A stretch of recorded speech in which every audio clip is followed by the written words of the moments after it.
Hello, everybody. Welcome to October 29th, the MSP water cooler, and we are so glad that you are here.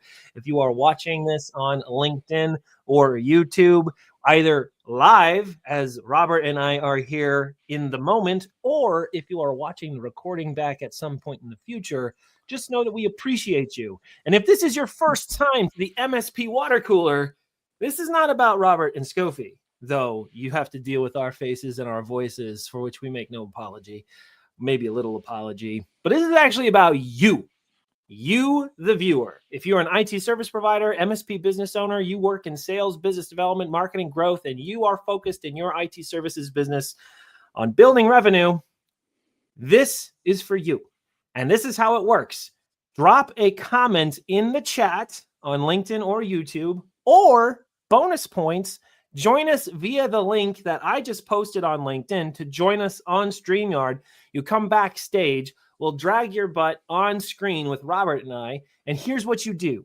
You are challenged to give us a sales growth MSP business scenario that stumps Robert and or myself.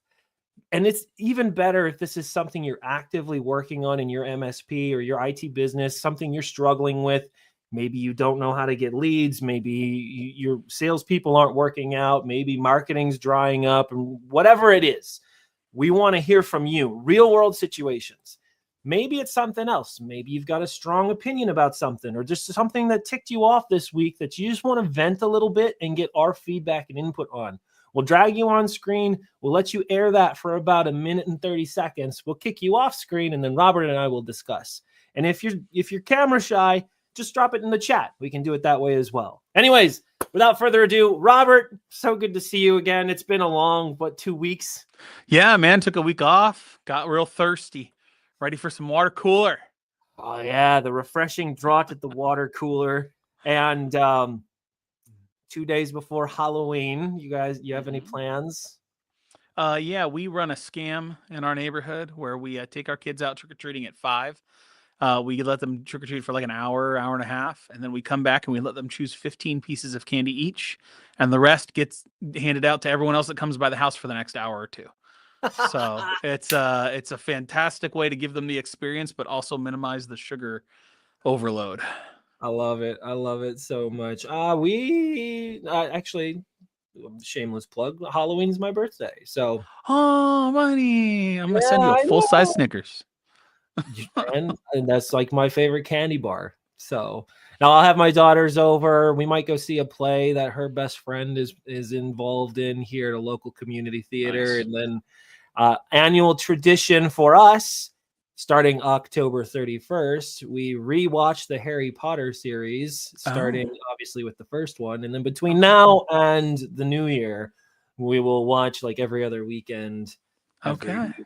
So anyways, that's our Nice. That'll plans. do. That'll do. All right. So as of right now, we don't have anybody who has given us a hard, difficult sales scenario. If you're watching us, say hi in the chat. If you have something for us, that's great. If not, that's okay. Robert and I came preloaded with things to talk about. Yeah. No shortage of us talking about anything. So No, never. So Robert, you and I briefly before we went live in the studio, we were talking about some pro tip that you might have to share for any of our viewers who are doing lead gen or sales for an MSP. Take it away. Let's talk about it. yeah, this one is really simple and very silly. It just requires a little bit of humility and a little bit of chutzpah, if you will. But it's one that I highly recommend. And if you are a festive person in general, this works out great. If not, I mean, look, we're all out there trying to find new opportunities. We're trying to find companies that are in IT pain, but just don't know it yet, or it's not bad enough to do anything yet. And we want to be the first ones in the door to start that conversation so that we get to set the tone and the cadence and maybe provide some value to some people before they even know they're ready, like to be the tip of the spear, the first to the buffet line. And what better way to do that than literally walking through their door today and introducing yourself? And this is like one of the 2 weeks in the year that are the best to do it because you have a built-in icebreaker, and it's called that dumb Halloween costume that you were going to wear on Friday. Put it on now or Thursday or Friday and just go walk into a business. Dress up as Buddy the house elf and walk in and go, "Hey, I'm Buddy. What's your favorite color?" Do something to just break the ice and be different. Look, people are not in like this week. Focus is hard. They've got, costumes and candy, and everyone's kind of like mentally checked out, especially on a Friday afternoon. You better believe if someone's going home early and it's a good company, it's probably the receptionist. So this is a really good time to go door to door with a built-in icebreaker and a little bit of goodwill and start handing out candy. Start, being Spooktober. Do whatever it is to just break that ice so you're something other than a door-to-door salesperson. Does that make sense? Yeah, it makes total sense. And anybody who's watching this who knows me, and you know me, knows that I probably have a fairly healthy comfort level with what you are suggesting. Yeah. However, what if that's outside my comfort zone? I'm like, man, the prospect of pulling a door was already like an overwhelming, stressful notion. Now you're saying I have to be a little ridiculous with it. So you What's don't your have words to of do advice? anything, but this would be my encouragement. You choose your hard. It's really hard to go walk into a business of someone you don't know and be a little bit silly and a little vulnerable. That's certainly hard. You know what else is hard? Not getting any new business and having to lay people off because your largest client just canceled with 60 days notice, and now you're trying to figure out because it's November 1st and you're going, God, I wish I had put on my big boy pants and gone door to door with a stupid wig on just to try and drum up some business. So you choose your heart. So, I this is easy for a weapons grade extrovert to suggest, but I also know that there's people out there right now that need your help and they just aren't paying attention to you. One of my favorite quotes from a guy hunter I just started working with is, there is someone out there today, right now, your perfect prospect is signing a new MSA right now, today. And the only reason it's not your MSA is because they don't know who you are. So go do the hard work, man, and introduce yourself to some people. Go first and see if you can drum something up.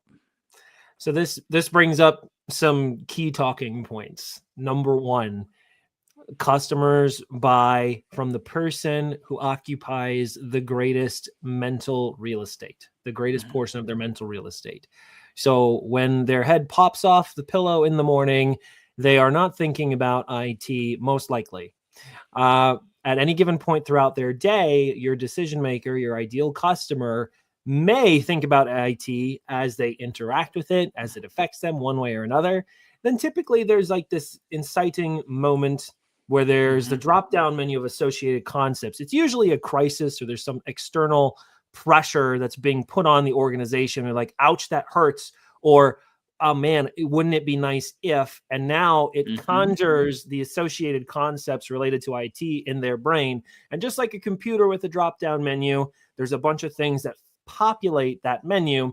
And the tough love for you, IT provider, is right now you are not on that list. You're not, and you might think, oh, the goal is to be number one on the list. Sure, but the first, you're not even on the bottom of the list. You're not on the list at all.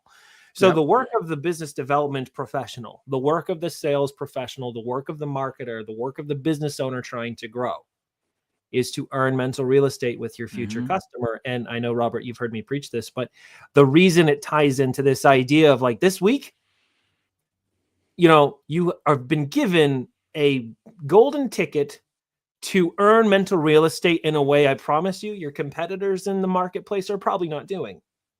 A way to earn, a way to earn mental real estate in an authentic, physical, human way that is going to be more effective than a digital ad, than a cold email, than a cold call, potentially, than, that LinkedIn DM they didn't ask for, right? It's the physical proximity of it, the authenticness of being a little ridiculous, and then something that you guys can share in common, because most people celebrate Halloween, or at least acknowledge the fact that it's a big cultural thing for us. So take advantage of that golden ticket. I think it's really, really good advice. Now, you don't need to wait for Halloween. You don't need to wait for the week of Halloween to seek creative ways to facilitate authentic, physical, human connection. I'll give you an example, and I'm not going to name names here. But last week there was a convention here in the Southeast, the Manufacturing Technology Series Southeast. And I pulled my MSP partners recently, and I asked them, what are the verticals or industries that you all have customers in? 80% of the MSPs in my world at least have one client that's in manufacturing. Some of them have dedicated their practice to manufacturing companies. Here in the Southeast where I am, there's a ton of IT providers. There was only one MSP that was exhibiting at this booth. I had a booth and exhibiting at this event last week. Only one. And they're like a large national brand. They're not even here in my town.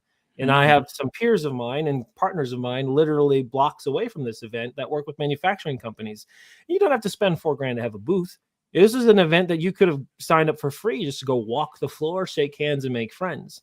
Authentic physical human connection doesn't always need a costume, but certainly it doesn't hurt. So anyways, what do you think of that?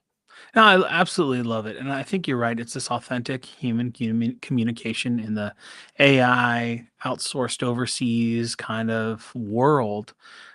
People buy from people. That's until that changes, you and I are going to have a job, and it might change someday, but it hasn't yet. So this idea that people buy from people. So the statistics tell us that whoever creates the most value in the sales process usually wins. And a great way to create value, or to get that mind share you're talking about, is create that value. And going first is one of the best ways to just wholesale take the pot that exists. And so we've talked about before, I love marketing. I think marketing is great. I think every MSP should take a good hard look at how they show up in the market and what they're doing to try and get those people that have raised their hand and said, hey, I really need help. But imagine if you could be the only and first option available when they know they need help. Well, it's unlikely that they're just going to decide, oh, I need IT help, and then look and find only you. So one of the greatest ways to make sure that they associate the solution to their problems with you and only you is to help them discover those problems. And the best way to do that is to authentically show up before they know they're in need. So walking into their office and saying like, hey, I'm dressed as Moses, let my IT people go. And they go like, what are you talking about? You're like, yeah, I'm sorry. This is dumb. It's Halloween. I'm just trying to out there, trying to just break in and do something. May I have 90 seconds of your time to tell you why anybody pays attention to me when I'm not wearing a beard? And they'll go, yeah. And now you have authentic human communication with a little bit of vulnerability. And that's how I would do it for the next 3 days. And then come November 2nd or 3rd or whatever, I got to come up with a new way to authentically communicate with people that don't want to pay attention to me, but probably should.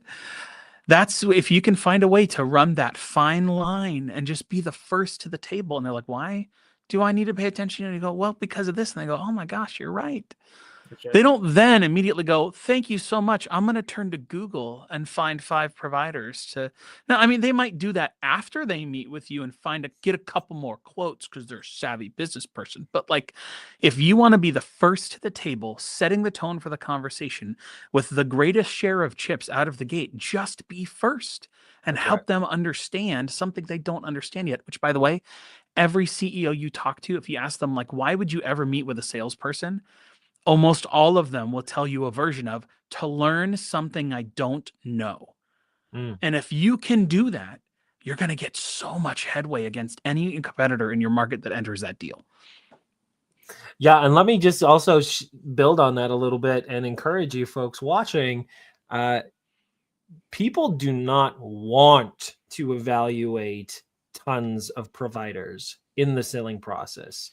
Like, think of it if you were evaluating a CPA or law firms for your business or some other professional service, right? that little lump in your throat at the prospect of having to go talk to 25 different law firms or financial service providers or whatever, like that your buyer feels the same way about IT. They lump you in with those other professional services, right? You're a vendor, right? Right now, their perception of you is not business partner, it's vendor. And you need, but like, so by building that authentic bridge and occupying mental real estate, they've just, in their minds, they've cut the cycle of searching down so much. You're like, oh man, Eddie, that guy that I met at that, pro services event or whatever it was, like I need to call him. And I say Eddie because I know he's backstage and he's on deck to come on screen. So we're going to transition here. Before we transition, if you're watching this right now and you have struggled with this top of funnel problem of how do you engage and earn mental real estate, share with us in the comments some things you've done or tried that have been successful or maybe not successful. And if you have a question about this specific topic, let us know, because Robert and I can run down some rabbit trails. Without further ado, I want to bring our first guest on to the show, Eddie, an OG of the show. Welcome. How are you doing, sir? Oh, you're on mute, but you look darn good. We'll never know. There you go. Oh, no, doing good, man. How are you guys doing? I'm doing all right, man. In this hot, it's actually we got 2 days of heat wave today here, which is strange during the fall. So yeah, so you can just go stuff that where the sun doesn't shine. But the sun is shining, so good luck. But the sun is literally shining in California, as it so often does. No, in the southeast here, because I think it's because of all the stuff churning in the Gulf right now. It's been cold and dreary and wet. Literally turned the heat on for the first time over the weekend, and I'm not happy about it. But I'm glad that the sun is shining on your face, Eddie. So, thank you. Is there anything specific on your mind? A question you have for Robert or I? A scenario, an observation, a spicy hot take? Well, I kind of want to bring back that conversation that we had a few weeks back, but I like the idea of going out there and canvassing, right? And just making a fool out of yourself and just going. But I got to tell you guys, believe me, I tried it. We've had other people try it for us, and no one likes to be interrupted. And honestly, like just me, if someone walks in through my office doors right now, I'd be like, what's going on? Hey, somebody's here dressed like Moses, wants to talk about IT. I'm like, thanks, but no thanks. Let's be honest, right? I mean, I consider myself a fun guy, but even that, like I don't know. I hear you, Eddie. And I think this is one of the things I love most about this conversation for every MSP. And I think we need to be realistic and honest about this. No one changes IT providers for fun. Nobody changes IT providers to save a buck. Nobody changes IT providers because there's a guy that came in their office dressed as Moses. People change IT providers because they're in pain. Something is wrong. And like a festering wound, they're going to have to deal with it someday, but not today. And then you pop in as Moses, and 99 or more % of people are going to be like, no, I don't have time for Moses. But there's that one guy who's been walking with a limp for 6 months, and just he knows he needs to, and just but you know what? It's a light day because it's Halloween, and sure, okay, I happen to like Laffy Taffy, and he brought them, so like it is. I hate to say it's a bit of a numbers game, but it's this idea that look. ConnectWise tells us 5 to 16% of people that outsource MSP change every year. 5 to 16%. They change. This number comes from ConnectWise, as far as I know. Maybe that's maybe a couple years old, but it can't have changed that much. The problem is we don't know who they are, and they don't know who you are. And so one of the key tenets of marketing and sales is doing something always. And so, you might go out dressed as Moses and look like an idiot for a day. And if you use that as your metric going, well, sales doesn't work, then you might be right. It doesn't work that way. but doing the right things the right way over time, all the time, always works. So there's So somewhere I in get there you. is the tension of that. Skofi, you're chomping at the bit, and I'm going to give it back to you. Yeah. So I want to tell everybody the story of how I worked for a credit card processing company for 2 weeks before I quit. This was a long time ago. I had been let go from a previous job, and I was kind of desperate for anything that would give me dollars. And I got into this, and and listen, there's been some people who have been incredibly successful doing this business model, but when you sell credit card processing, at least with the way that I was taught, is there's like a regional seller who you are kind of rolled up to. And he's a veteran who's been doing this for a long, long time. And then you get a little bit of training, and then you basically shadow this guy. And he'll tell you as you drive around town in his very large pickup truck that X number of doors will result in Y number of leads, will result in Z number of new customers, right? And he's supposedly got the math all figured out, right? And so what do? What you're talking about, Eddie, interrupting people's day. It is an interruption. And the reason I ultimately stepped away from this was because I was realizing I was miserable. I hated it. I was inconveniencing people. And the conversations that we're having were so generic. It was like, well, any retailer you walked into was processing payments. Any business you walked into was processing payments. So the conversation was supposedly relevant to any door you would pull, because everybody processes payments and everyone has to deal with the challenges that we solve for. Well, doesn't that sound a little similar to IT? Who needs IT? Everybody. You got a computer, you need IT. You got a server, you got a SaaS product, you got employees, you got data, you need IT.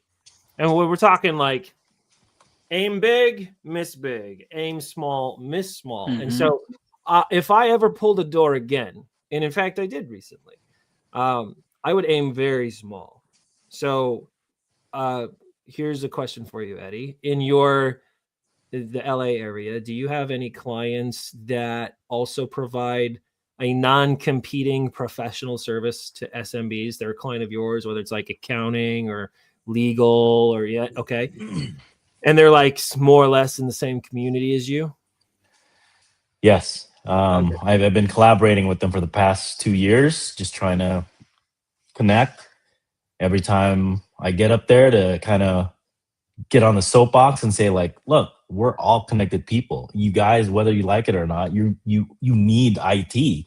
You bought a smartphone, you need IT. You have your own personal email that's your own domain, you need IT. Like the temperature has gotten there. So I don't want to change the subject, but if I may go back to the getting out there, right? Getting out there, the numbers game, I get it. Honestly, guys, it's depleting. I gotta probably hire somebody that can do that. I myself cannot, because I'm trying to run the business. I'd rather invest though in inbound, in my opinion. And I'd like to hear your thoughts on this. We need to just, again, I'm hypothetically speaking, like throw the billboard out there, who we are, what we do, right? With the catchy message to indicate that, hey, we are basically making you question yourself, like, do I have that pain? Or heck, that was the pain that I'm feeling. I think that is more effective than knocking on 50 doors a day, calling 50 maybe numbers a day. I don't know. Thoughts? So I have so many thoughts. First of all, we need to take a step back and look at what an effective go-to-market strategy looks like. Okay. The stage of your business, what your go-to-market strategy looks like, will be different from a 2-man shop to a 10-man shop to 100 and beyond, right? And the size of your war chest will dictate a lot of the choices that you make. Okay. In an ideal scenario, you have the war chest to do a multi-channel approach to business development. And what I mean by that is it's not inbound over outbound. It's not marketing over sales. It's not business development over channel. Not any one of these is necessarily right or wrong. The question is, who is your customer? Where is your customer? And what is the most direct path to gaining their attention so that you can have the conversation you need to have to enter them into the sales process? And sometimes, depending on who your audience is, maybe prioritizing inbound might make sense. But I'm going to tell you this.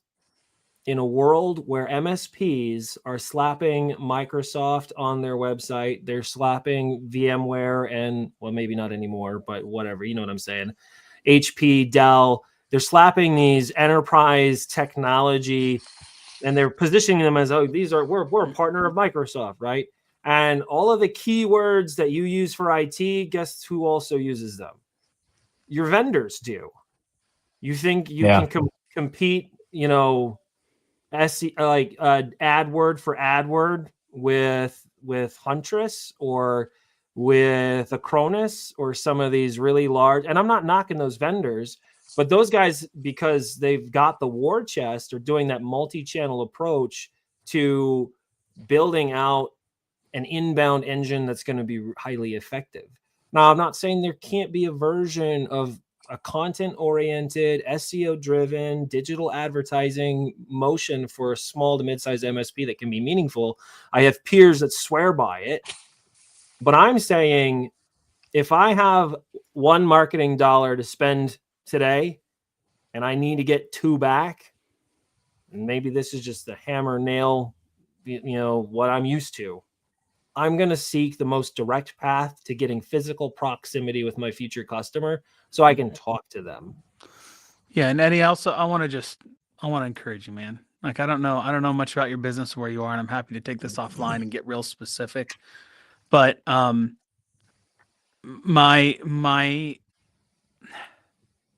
this is saying that, I believe more in inbound than outbound.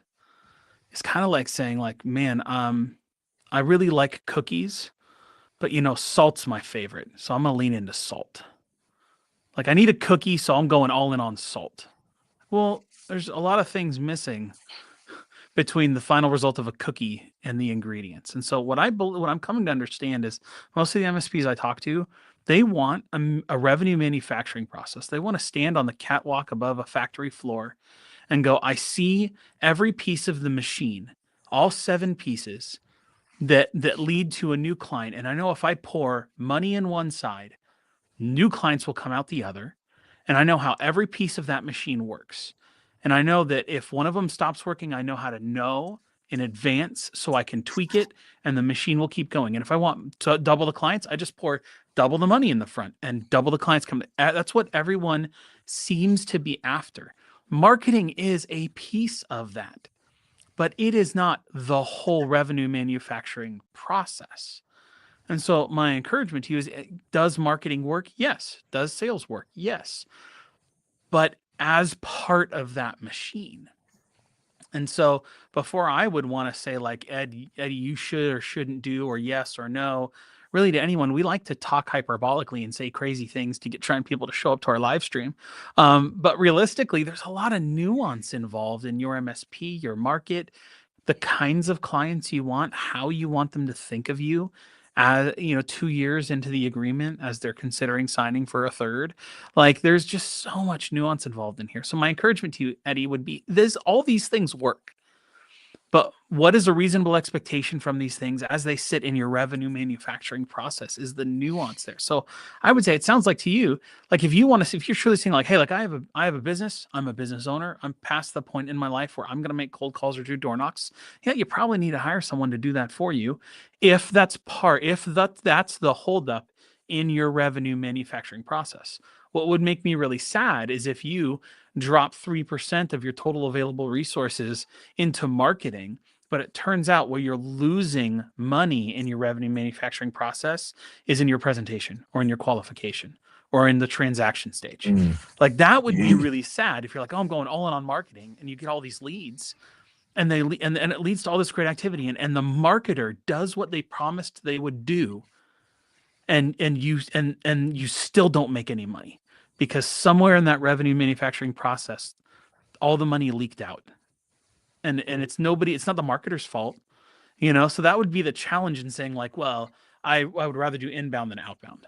The reason why I like outbound is it's fully in your control. You can grab it with two hands. You can know exactly what's happening.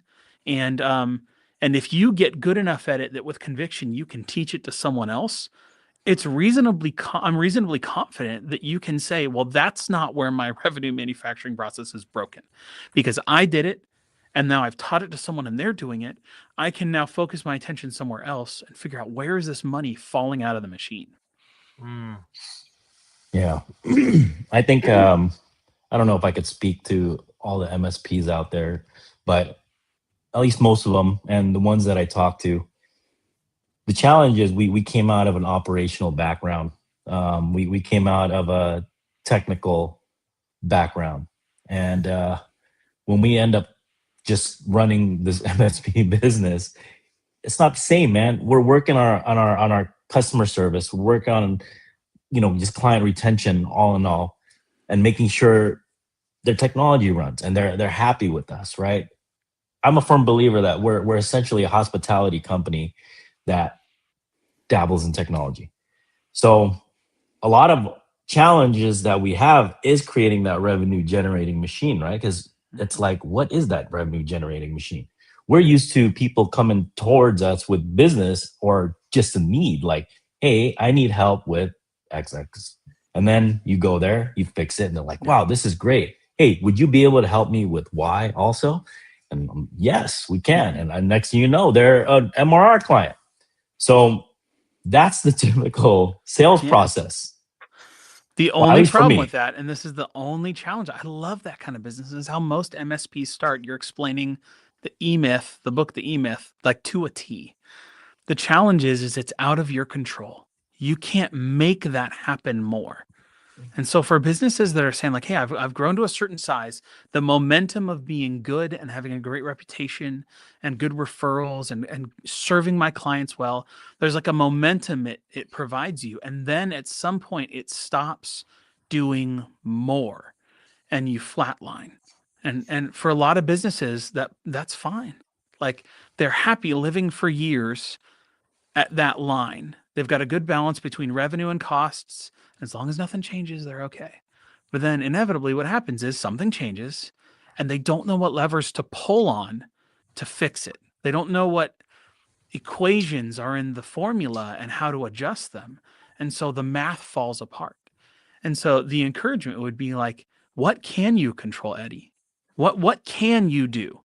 What lever can you pull on to figure out how to increase or decrease the inflow of new revenue to match your costs and capacity? And if you could find out whatever that lever is, then you have control over your business.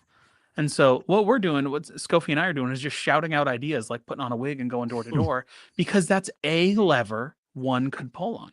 If it's not your lever, that's okay. Let's find you another lever. But yeah, finding out what that is provides so much freedom in your business and saying like, hey, I don't have any capacity to pull on that lever harder. So I'm going to lower on that lever and we're going to onboard those 3 new clients that just came in and make sure that customer retention doesn't suffer and I'm not burning out my employees. And then if you know where that lever is and what it is, when it comes time, hey, I know that if I do this thing 4 weeks from now, we're going to have a bunch new revenue. Then you can look back as a business owner and pull on that lever at the appropriate time. The challenge again is when you don't know what that lever is or how to move things, that's when it gets really scary. Okay, so we're going to transition here and bring our next guest on screen here very soon, but I want to just touch on one last thing here that hopefully encourage you, Eddie. I am not an MSP, though I currently represent 40 MSPs across the US, and I'm getting a hell of an education on the challenges that you have described yourself and that literally hundreds of MSPs have told me about themselves this last year. And so, first of all, you're not alone in this feeling that you're having. It's very common for service providers like you to have this kind of experience. It's like, we've tried a lot of the things and they just don't seem to be working. My experience last week at a manufacturing trade show was very eye-opening for me. I have been to a lot of trade shows and conventions in my career, but almost all of them have been industry specific. My industry, I'm in the IT world, so it's either been ERP focused, RMM, PSA focused, or general IT services industry focused. And that's a language I've learned to speak really, really well, like the channel. And that's where most of my experience has been. Last week, I went to a manufacturing trade show and I walked the floor and I talked with manufacturing, IT decision makers, business owners, and a lot of the exhibitors there too. And the thing that struck me was I was really the only one who represented my entire marketplace there. And there were they said there were like 3,000 people there. It was probably more like 1,200, but it was still over 1,000 people walking this floor over the course of 3 days. And I was the only one. And not everyone was a hot lead. I did go up to some of the exhibitors, and it was interesting. Some of the exhibitors were, I would say, MSP adjacent. They're like ERP resellers, or they sell a software for manufacturing companies. And the more that I would talk to them, I was like understanding who their customers are. And you want to know something? Their customers are the exact same as your customers. They are the exact same. And there was nobody there representing our industry really to capitalize on all the opportunities just walking around. I walked away. This right in front of me, actually. I've got this stack of cards, and some of these are manufacturing companies. Some of them one's a publication, one's a nonprofit that works with manufacturing companies here in the Southeast. And now I'm trying to work to broker relationships with those folks to get me in front of more IT decision makers in the manufacturing world. It's a long play. It's a tremendous amount of effort, right? I'm going to have to build relationships with every one of these people to be the guy they call when their clients have a need. It's not easy. It's not easy, but it is simple. It starts with approaching them and getting creative with the conversation. Hey, tell me about what you do. Tell me about who you serve. Tell me about the value you provide. How can we work together? How can we collaborate? And then when I leave, because it's great to have that conversation, but if I just leave these on my desk when I get back, which is so easy to do, by the way, so easy to I feel like I did the business development because I talked to some people. It's all in the follow-up, right? So you better believe I've got emails out to these people, and I'm planning to give them all a call next week, and I'm going to continue the conversation. And any drop of value that I can squeeze out of the relationship, I'm going to proactively nurture so that I can squeeze it when the time is right. But none of that's easy. And just to put a fine point on it, it's for their benefit, not just yours. Like Skofi's doing the hard work in the relationship now, but they're going to do it later if they need us. And so this is one of the things that I just think is absolutely true. We are standing in a dark room, throwing matches, looking for the gunpowder. That's all we're doing. Like we're going to stand here and we're going to stand in a dark room. We're going to light a match and we're going to throw it. We're going to, oh, cool. None right there. I'll light another one. I'm going to throw it. Oh, none right there. And we're going to run really, really good data and have a well-run CRM so that it's not just once and done, but we're just going to keep throwing those matches and we're going to map out the room. And then a match is once in a while going to hit some gunpowder. It's going, we're going to have all this activity because someone is in real need and you caught them at the right time and you're going to get a client or whatever. But then we have to go back to the work of just throwing matches. Matches aren't free, but they're cheap. We're just going to keep throwing them, looking for that gunpowder, and we're going to map out the world we live in. And then where the metaphor breaks down a little bit is that you have to return to those places that didn't work and do it again and again and again and again, just continually mapping out the room because you never know. It looks like nothing now and that just fizzles out. But the next time you come around, there might be. And that's part of understanding the difference between just marketing or just sales or just whatever. It's this compounding interest of the work over time, realizing that most people don't need you right now, and that's okay. But we're going to keep track of them. We're going to nurture them. We're going to provide value to them. And then maybe we get to be first to the table the next time through. Yeah, Eddie, I'm going to move you off screen because we got Jeff in the wings waiting. Appreciate you, Eddie. Appreciate you. Love you, man. And we'll keep these conversations going. So thank you for being here. And there, all right. So I'm going to bring Jeff on in a second. I want to just say one thing about your analogy. I was feeling a certain kind of way at first about this visual of the chaos of throwing matches and hoping for the best. And it was like trying to latch on and I wanted to like this analogy, but I found I wasn't until you said a key word that I was like, okay, I get it. I see it. And I can get behind this analogy. It was the word mapping. Okay. It's very key. It would be very easy to listen to that analogy and be like, marketing and business development is just throwing shit until you hope something sparks and blows. No, there is something to be said for doing something instead of nothing, but it's not just like, throwing money into a dumpster, lighting it on fire and hoping that there's gunpowder in the dumpster. The idea of mapping being you try a thing, you document what you tried, you see what little path that match illuminated as it flew through the darkness. And what did you learn? What did you see around it? Oh, there's a darker, I illuminated the floor and I saw what maybe looks like some grains on the ground. Learned something about the world I live in. That's right. And like the Adam Savage says, the only difference between science and screwing around is taking notes. And like, I feel like so many people are just screwing around in sales. But the science of sales that matches the art with it is really good notes and a process and a repeatable process and something that builds on it so that you're not just doing stuff and get nothing for it. I really truly believe that every outbound prospecting activity or any prospecting activity at all is really building towards one of two things. One, you realize this is a company you're never, ever, ever going to serve and you should never talk to them again, or you're learning something new about who they are. Those and if you just keep learning and learning and learning and documenting and the science of it, eventually those people need a new IT provider, unless they're never a good client for you for a reason you've discovered as you learned. So really just, are you learning more or disqualifying forever? Learning more? And what you learn is maybe they just signed a new MSA for 2 years. Well, cool. Now you've learned, you should follow up with them in a year to see if it's going well or if they get to use that opt-out clause because quality's bad. So that would be my encouragement. All right, Jeff, I don't know if your camera's working. The moment I see you backstage with your camera on, we can drag you on. In the meantime, just want to leave our viewers with another thought related to this. The charismatic, enthusiastic, passionate drive to meet new people and to serve your customers cannot be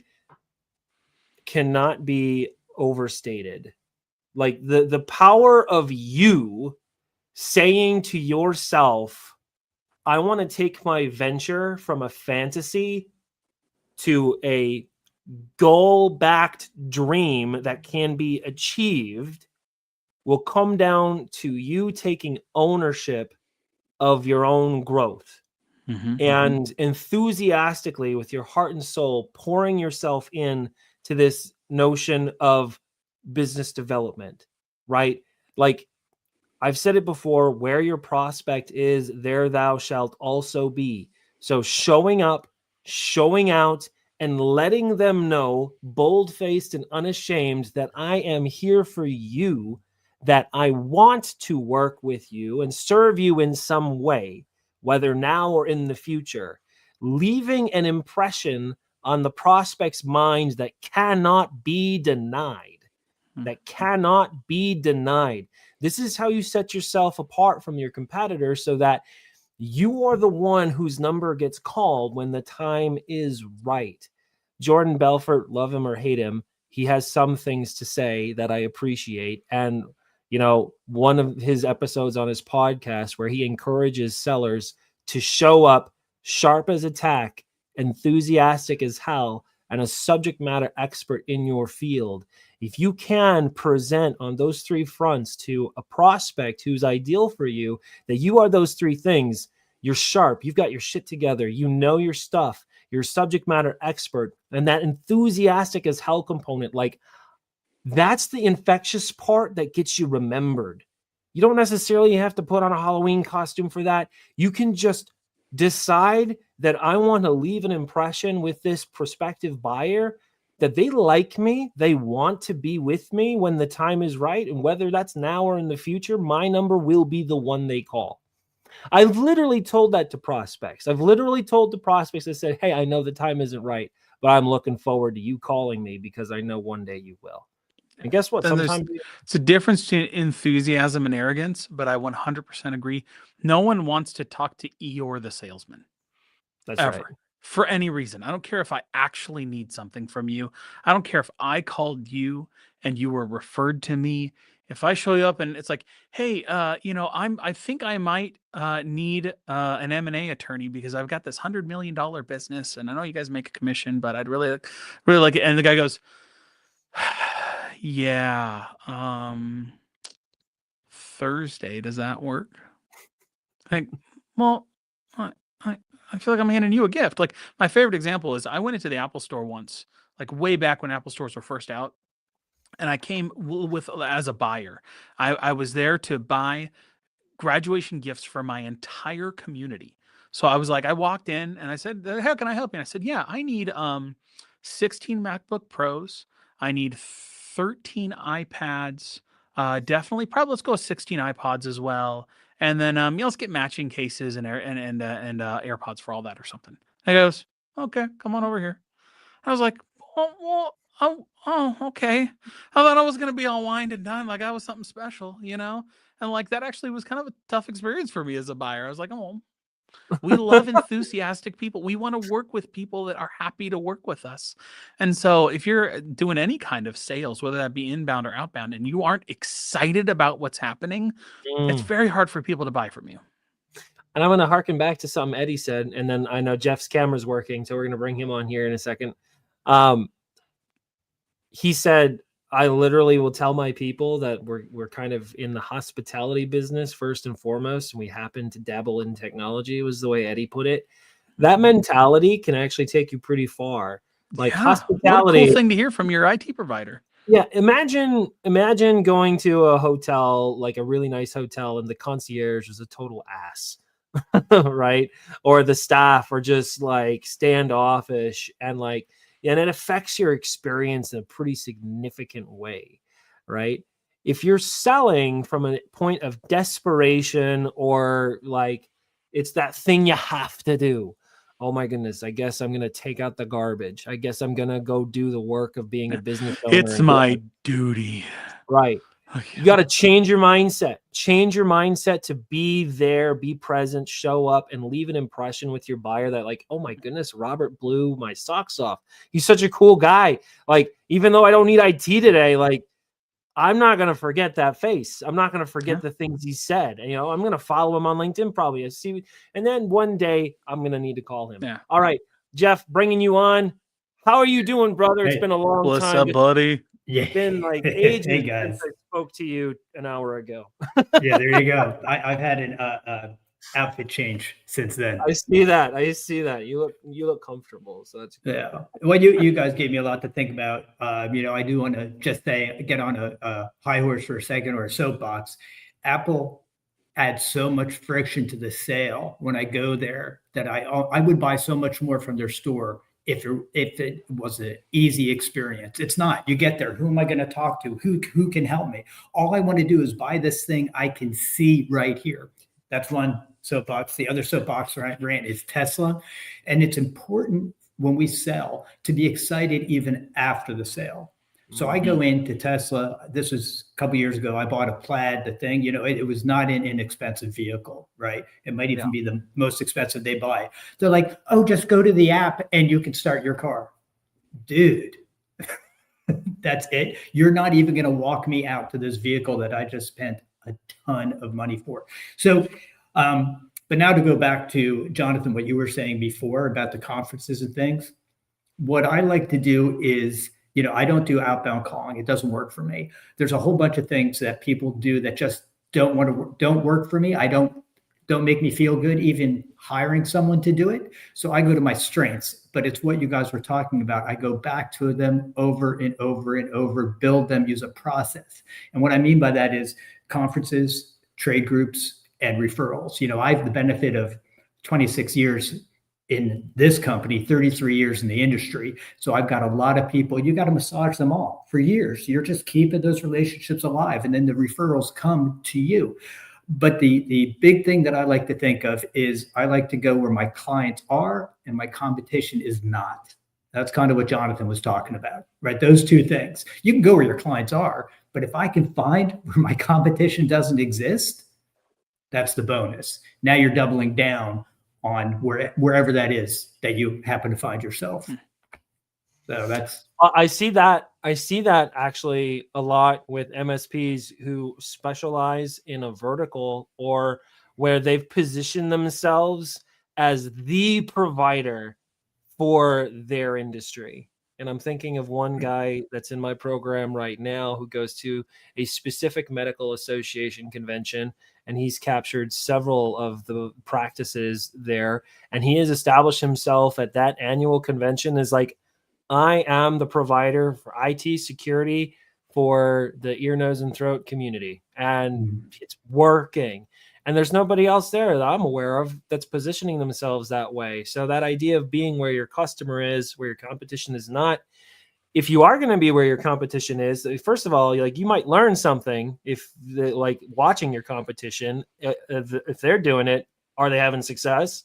And don't be afraid to ask them, by the way, hey, was this worth your time? Because just because MSP shows up somewhere does not mean that it's working for them, unfortunately. Yeah. And if you're the first one there, right, in say a association, a trade association, and you get to be the guy, you have now put up a barrier to entry for other ones.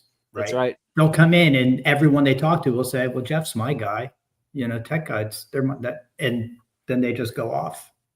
But how you leverage and position in those associations, in those places where your customers are, is very important.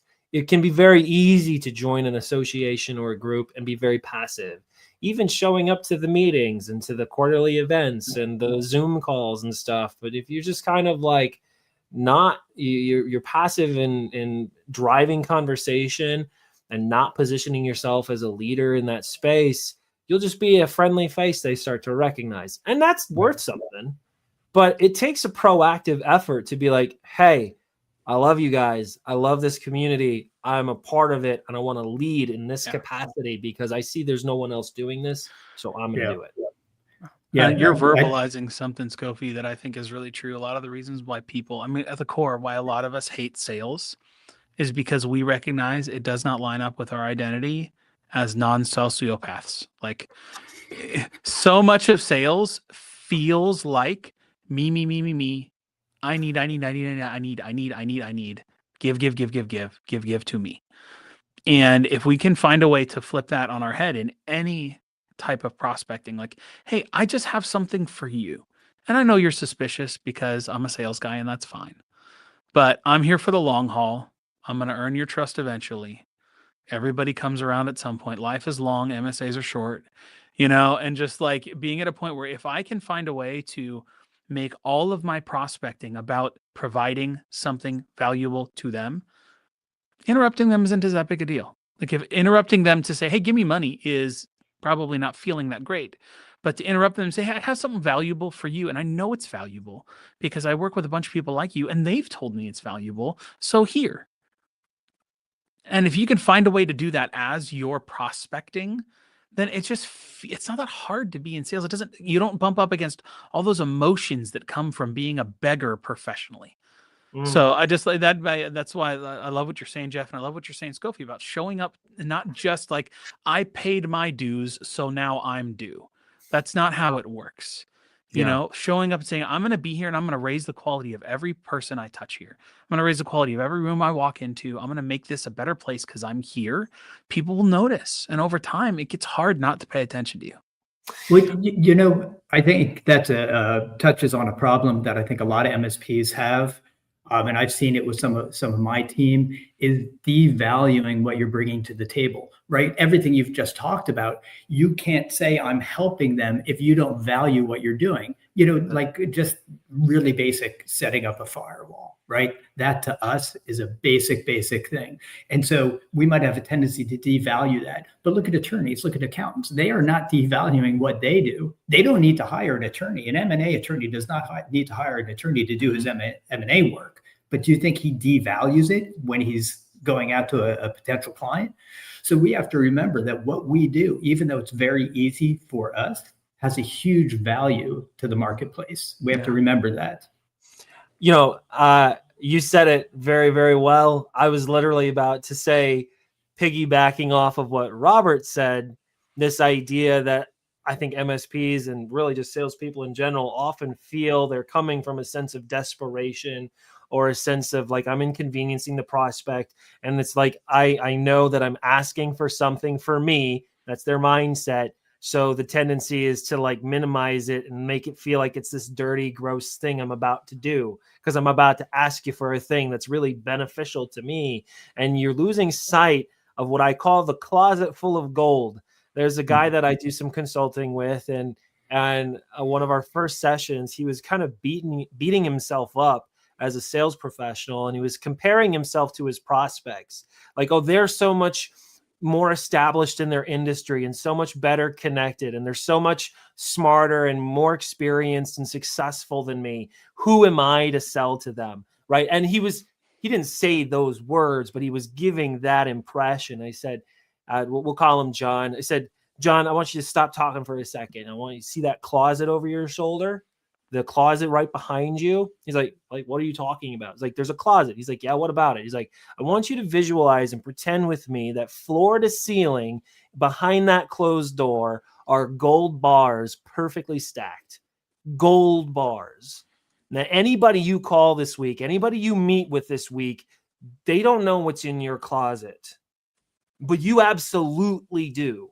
Now, if you did have a closet full of gold bars and you're in a call with somebody, you no longer are talking to them from a position of desperation, like I need you, like, oh, I'm inconveniencing you. It's like, oh, no, I've got a truckload of value right behind me at all times.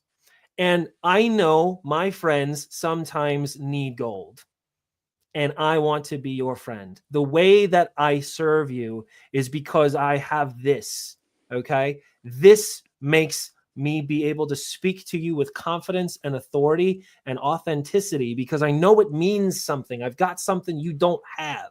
And I'm not going to ram it down your throat. If you need it, great. If you don't, that's fine. But it's valuable. I know it's valuable. So when the time is right, and what I'm talking about is a mindset shift, right? Like, it's not, please, sir, may I have some more? It's like, I see your situation, and I might be able to help you with that. If that's worth 30 minutes of your time, I'd love to talk to you about what's in my closet. You might already have stuff in your own closet. You might not need this, but a lot of people I talk to get a lot of benefit out of what's in my closet. And then all of a sudden, the inhibitions start to melt. You start to speak with confidence and authority to your prospects, and that builds significant trust. All right. That's everything that you were saying, Jeff, but like that's an analogy that I use all the time, and I just love to use it. Hey, Skofi.